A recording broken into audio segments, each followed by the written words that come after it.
We want good, proper diagnosis, okay? This will help you diagnose your appliance failures. It'll also help you as an appliance repair expert, okay?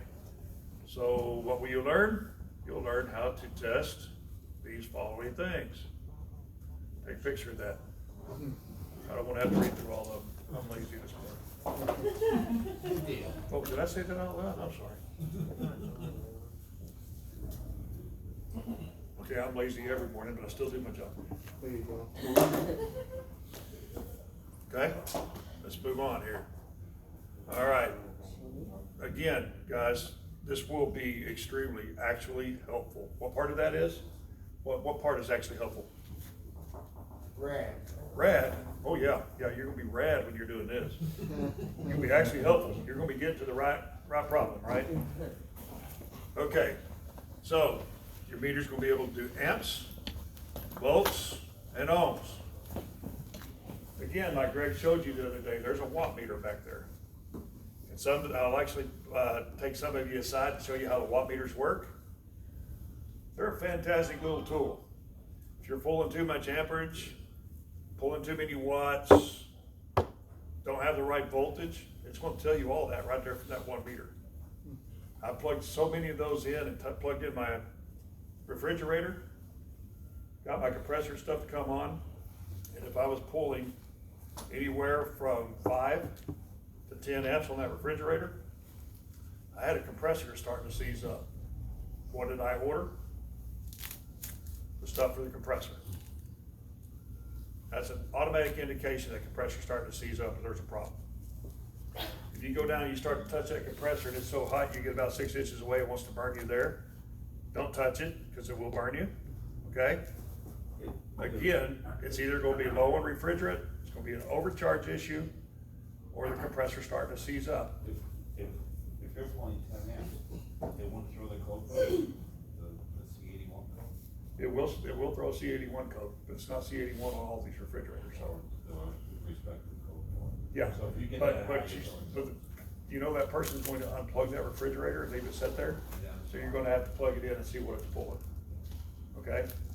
And sometimes when they plug it, let it set for a couple of weeks, your codes and everything wipe out of the computer because everything discharges.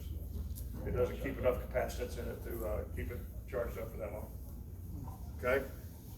Some of those do have chips in them that will not discharge, but they don't have a backup battery in them anymore, okay? So make sure it's set on the right range.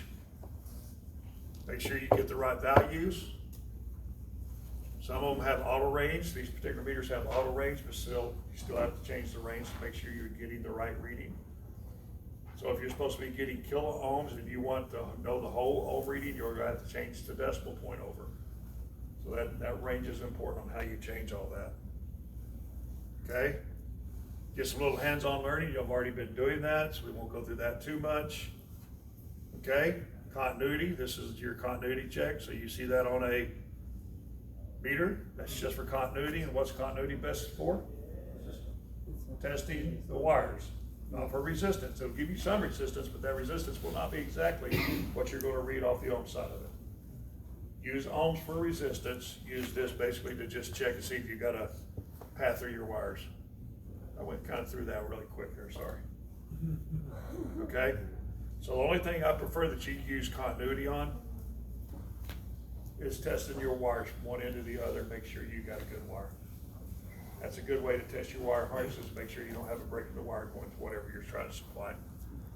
Okay, multimeter setup, of course, as you see over here what your different sides are. You got your AC voltage, you got your DC voltage, millivolts, ohms, amps.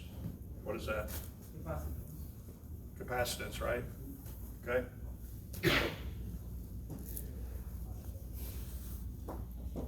Put in your test leads, black to the black, which is common. Red to your volts. Turn the dial to ohm settings and test it. You put your two leads together, what should you read? 0.0 to 0.1, right? Why is that? Because you're testing the distance of those wires. So it may give you a 0.1 reading. Okay?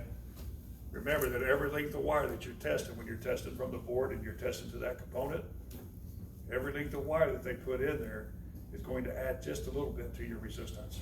If you got worn out cables, you'll get even a little more resistance. Okay? Testing for continuity, again, we've already discussed that. Best use just for one end of the wire to the other. Get a little digital reading. It might give you a little digital ohm reading as it makes its noise. But again, that's not going to be accurate to some of those. So if you're thinking that continuity is going to be extremely accurate, it is not. It will give you some sort of ohm reading, but it may be bouncing around all over the place because of the length of the wire. And something else that'll affect continuity is static electricity. So any static in the air will affect that. Where on ohms, it has a filter in there that filters that out. Okay? Should read a value to 0.1 to 0.3, but it may vary depending upon how clean the leads are and how clean the wire connections and stuff are that you're doing. You get a bug infestation or somebody's poured the coke and it's gotten up into the panel on the ice maker dispenser over there, or they sit there and they put a glass of really super sweet tea up there and they do the ice and splashes up underneath. I've actually pulled them off and had to, dip those connectors down in alcohol, blow them out, clean them out with air so that I could get all the junk out of it so I could make a test. Or they let it splash all that tea and coke and stuff up under there. When you put ice in a glass, when the glass is empty, then pour the stuff over the ice, because that melting effect makes it colder for you to drink quicker. Common sense? Just wondering, regular alcohol or denatured? I just use rubbing alcohol. There you go. Denatured's a little harder to come by, but I usually get to 90%. It will actually dissolve adhesive. If you got adhesive on a refrigerator door, use a little bit of rubbing alcohol on a terry cloth or something that's gonna be soft, and put it on there, let it set for a few seconds, and just use it while it's still wet, rub it off. It'll actually take the adhesive off of it without scratching the surface. Alcohol's good for a lot of things. You just not need to play with it and figure out what you can do it for. And no, don't take it out, put it in a lid and light it. That little blue flame is really, really hot. What would that go? Would that work on tree sap? Would that work on car window? Yep. Sure will. Okay, so we're gonna be looking at AC, DC voltage, of course, and amperage. Okay? So amperage is, of course, the current flow. Set your multimeter up just like you did before. But see where the red lead goes is over here. So you only have a 10 amp fuse in here. If you go over 10 amps, this is for only low amp circuits, okay? Anything 10 amps or below, if you go over, it's going to blow that little fuse in there. Okay? Then you're gonna have to get a new fuse and put it in. If you ever taken a meter apart, they're not the easiest things to put back together. Okay? Doing the battery is one thing. Doing that little fuse inside there is a little different. Because you gotta get all these segments lined back up, all the switches lined back up. I mean, I've done it several times, but it's not a fun thing to do. So this is like just for low amperage side. You can do DC amperage and you can do AC amperage with this right off your port, but make sure you're not going over 10 amps because you will blow that fuse. Okay, turn the dial to amp setting and hit it, get going, okay? DC current, AA battery, range of your meter, okay? Am I going too fast? Are we getting that? So where you put your red lead on this, if you're gonna test the amperage of a DC battery? Positive. On the positive and the black on the negative side. Okay? Actually, that meter would read either way. Huh? That meter should read either way, it will just show a negative. Right, it'll show a negative up there, but I prefer you do it the right way, so you get the good positive deal. I've seen some electricians, brand new in the field, coming right out of college, thinking they know everything, put their meters on the wrong way. I'm getting a negative voltage on this. This ain't right. What's going on? Flip your leads, bub. Oh. Seen it happen. Trained a few of them. I wasn't one of those, by the way. My dad was a diesel mechanic all my life, and he told me how to use a meter when I was young. I think 6 or 7 years old, I knew how to use a meter. Okay, voltage. And by the way, that's your symbol for voltage down there. Okay, so voltage, AC or DC, of course. And again, test voltage, direct current, test that across the battery.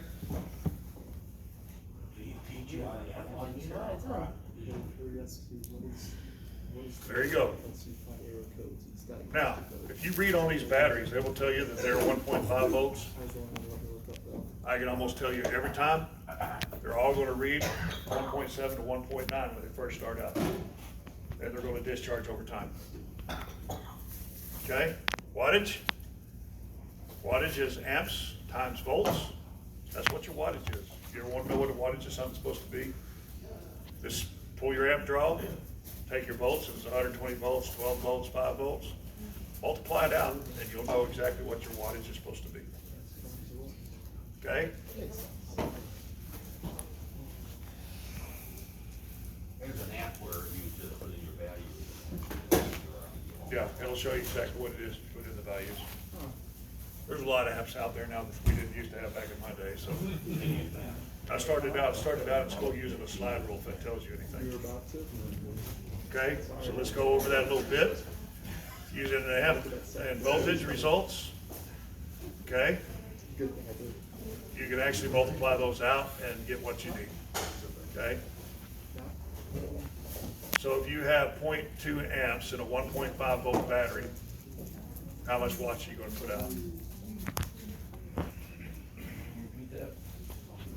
Okay, you got a 1.5 volt battery, and you have 0.2 amps.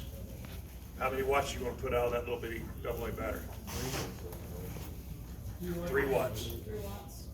Okay? Everybody understand how to do that?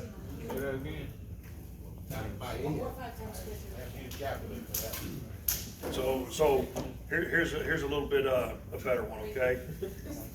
You have 120 volts and 10 amps. How many watts you gonna have? 1,200. 1,200. A little easier to calculate that way. Still works that way on. Somebody come up here and kill this snap. Yeah. All right, resistance. Of course, we've been learning resistance as you go through all this anyway. It's measured in ohms. Of course, you're going to set up your meter the same way, turn it to ohms, and you're going to test across a resistor. Okay? And you're going to get the value of that resistor. This happens to be a 9.82 ohm resistor. In this case, does it matter which means the probe there? Does it matter? It doesn't matter. Resistors can fall back and forth either way. Those color marks tell you the value of that. Yeah, those color marks will tell you the value of that. You can actually look up charts online if you need to. Okay? Capacitance, symbol for capacitance right down here. It's measured in farads. So if you're going to pull it up, it's going to be measured in farads, and most of the time it's going to be in microfarads. Okay? If you see something with 10 farads, that's a pretty good sized capacitor. That's what most of your microwaves are on. Okay? 5 farads, if it's actual full farads, it's a pretty good sized capacitor. That's what you'll see a lot on these bigger refrigerators with the bigger compressors. So understand they do hold amperage. They will hurt you or kill you. But don't be scared of them, respect them. Proper PPE, do it the right way. Make sure you discharge them. Okay? Multimeter. We'll just click through these pretty quick because that's all about the same. Then you're going to put your leads on your capacitor, and you're going to check. That's got 24.8 microfarads, okay? Since that's such a small capacitor, that has to be a microfarads. That's not going to be a very big capacitor. That charge will be gone probably in about 5 seconds once that board's shut off. Okay? But understand, some of those bigger capacitors on there, get up to 1 farad on them, they can shock you pretty good. How much can the microwave capacity? They'll be 10 to 20 farads depending on the watts. Full scale farads. So they do hold a lot of amperage. Okay? You watched the microwave no heating. Okay, so let's review. Any questions on multimeters? That's what I want to ask before the test. Okay? So it's always tested between the 2 points. Amperage is current flow. Voltage is the power supplied. Wattage is the power used. Resistance is a current flow with a restriction, so it is resisting. The best way to remember resistance is it is resisting. It's slowing down the flow of current to that particular part. Capacitance, measured in farads or microfarads. And what did I tell you that it does? Instead of you having a sine wave and AC like that, it actually takes and balances it out, right? Store the charge. It takes that charge, although it is storing the charge, has to build up to that charge. It is leveling out the sine wave. That's its primary job. It's leveling out that sine wave so you get more of a constant power to that part, that piece of equipment, okay? So don't just think it just stores a charge. It does more. Make sure you understand how it levels out that way. Reason, you gotta remember, there's electricity stored in the bottle. Yep, electricity is stored in there. That's why we want to discharge them when we work on them, right? Just make you very aware, that's what they do.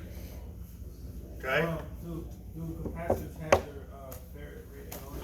Because like. They do. Every one of them has a ferret rate on it. So it's like, if it's like half that, you need to replace it, or like if you check it and it's half. If you check it, it's having a problem, yes, you need to replace it. Is there a certain